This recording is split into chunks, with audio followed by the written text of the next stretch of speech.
All right, I'm just gonna kick it off. My name is Max. I am the inaugural loser of our fantasy football league. 4-10, nothing to brag about. And here's my presentation, my punishment for what happened, what I'm gonna fix, what's gonna go differently next year. Why am I presenting? What went wrong? My redemption arc. These are some kind of things that we're going to go over in this presentation here. It's going to be great. It's going to be exciting. There's going to be some twists, some turns. I'm really going to paint a picture about what happened. Why I'm here, what brought me to today, all of the steps, and everything in between. It's going to be great. So, to start, I lost last year, and my original punishment, what everyone had agreed upon, was doing a puzzle in the dark. Now, this puzzle was of my best buddy, Josh Hendy. His took us, and so I was trying to do this puzzle, super excited, was really giving it my all. Spent hours in the dark, as you can see, excited, getting after it. Never came to fruition.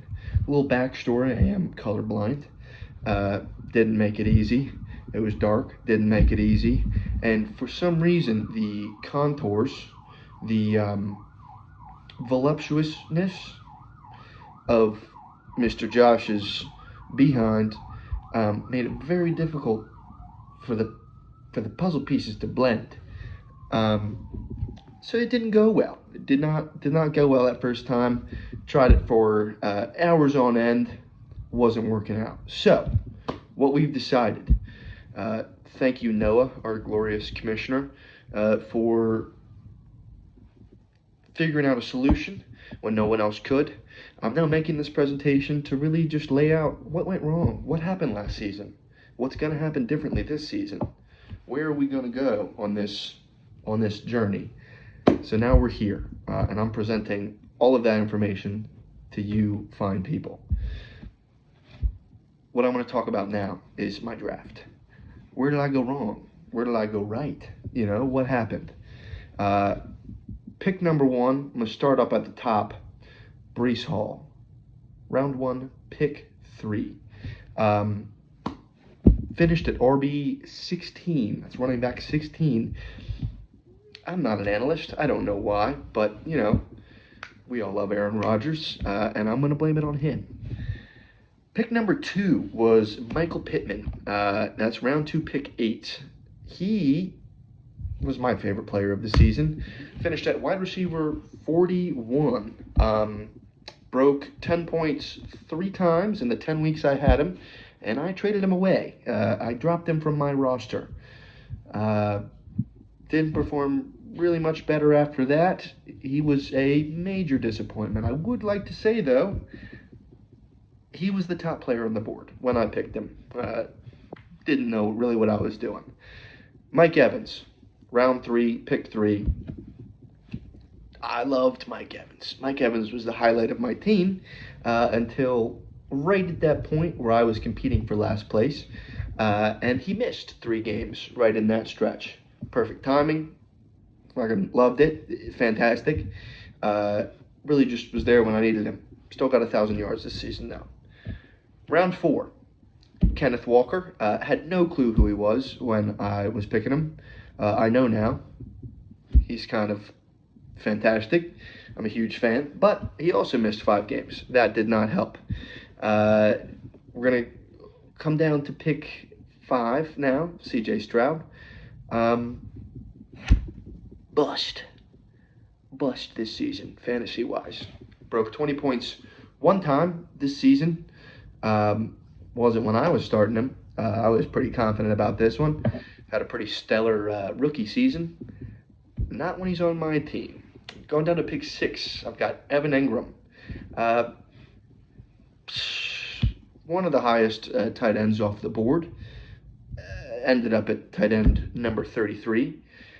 Missed 8 games this season and truthfully didn't perform very well when he was playing. So that's fantastic. Pick number 7, Rashee Rice. Fantastic. I was super excited. I was bragging about him for the first 3 games of the season. And then he took a hit, a friendly fire hit from Mr. Patrick Mahomes. Everyone loves him. His knee exploded and ended up at wide receiver 100. Missed 14 games. First 3, though, top 3. Top 3 wide receivers. He was playing fantastic. Then, the moneymaker, the person that rounded out my top 8 picks, that's Harrison Butker. Kicker number 28. He was the 28th ranked kicker in fantasy last season. And I took him with my 8th pick, which is, as I figured out, the best strategy. Probably should have taken him 3rd or 4th round. I'm going to get into that a little bit later. But, yeah, he's a kicker, and I took him top 8. First 8 picks, these leaders, these men amongst men, 0 top 10 finishes in their position groups, 30 combined missed games from these top 8. Essentially, what you guys should be modeling your drafts after this year. Moving on. What are some mistakes that I made other than those incredible top 8? Number 1. Who's ever heard of a running back room before? The word depth apparently meant nothing to me. I took Jaylen Warren and Big Ezekiel Elliott to round out my running back room, and then I proceeded for the first 3 or 4 weeks to talk shit about how good my running back room was. I'm pretty sure that I suggested that I had the best running back room in the league. I didn't. No depth whatsoever. Breece Hall wasn't that great. Kenneth Walker missed some games. And then when I had to throw Zeke and Jalen in there, they didn't perform. Who would have guessed that? Who knew? Number 2. I'm putting defense, special teams, kicking, all that nonsense in my number 2 mistake.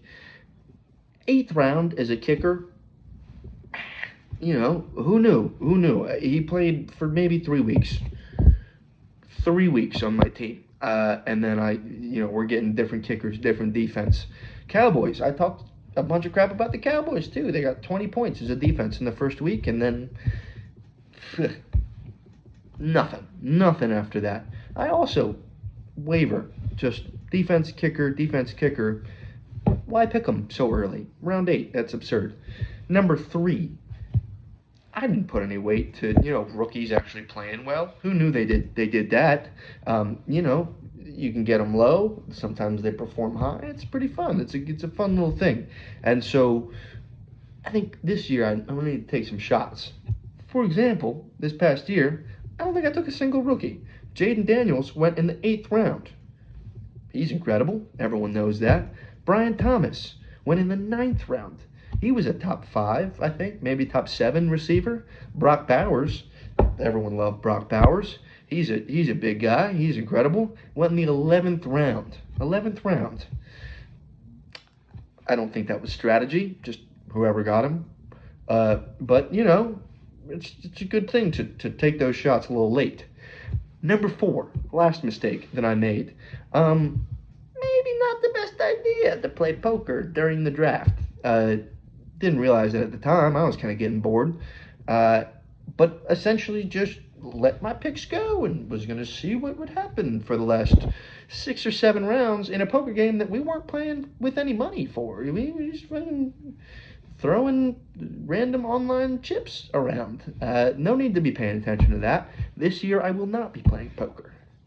All right, how are we going to come back this season? I'm playing to win. I'm playing to win this season, and I'm very high on what is going to happen here.